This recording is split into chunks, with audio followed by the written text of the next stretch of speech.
Start. जीवन में खतरा न उठाना भी बहुत बड़ा खतरा है। मैं इसकी एक स्टोरी सुनाता हूँ आपको। एक बार एक किसान का बेटा, जिसका बाप जो है कुछ दिन पहले ही खत्म हो गया था, उसका बेटे का नाम था नील। नील ने अपने खेतों में फसल के टाइम पे फसल नहीं बोई, तो गांव का एक बूढ़ा किसान आया और उससे पूछा, बेटे नील, तुमने खेतों में गेहूं बोया क्या? बोले नहीं। बोले क्यों? बोले मुझे इस बात का अंदेशा था कि ज़्यादा बारिश हो गई तो फसल खराब हो जाएगी। अच्छा, तो फिर कोई दूसरी फसल बोई होगी तुमने? बोले नहीं। क्यों? क्योंकि मुझे इस बात का अंदेशा था कि रोज और जंगली जानवर मेरी फसल को खा लेंगे। तो फिर तुमने बोया क्या? बोले कुछ नहीं, मैं जिंदगी में किसी प्रकार का रिस्क नहीं लेना चाहता। बूढ़ा किसान तुरंत समझ गया।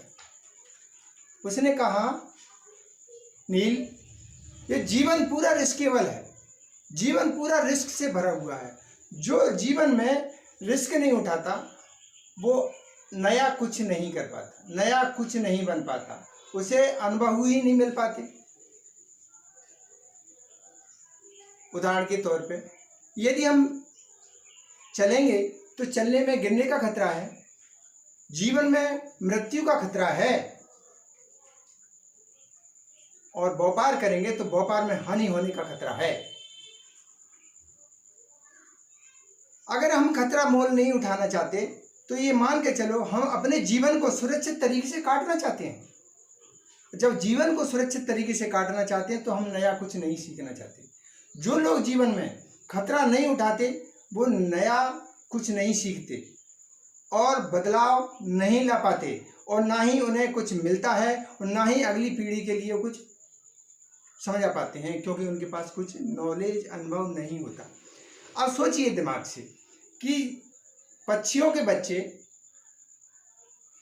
घोंसले से बाहर जब आते हैं, सोचो उसके लिए कितना खतरा है कि उसे बाज भी उठा सकता है, चील भी उठा सकती है, बिल्ली या कुत्ते या कौवे भी उसको उठा सकते हैं। जीवन में उसके जैसे ही घोंसले से बाहर निकला उसे खतरा ही खतरा है।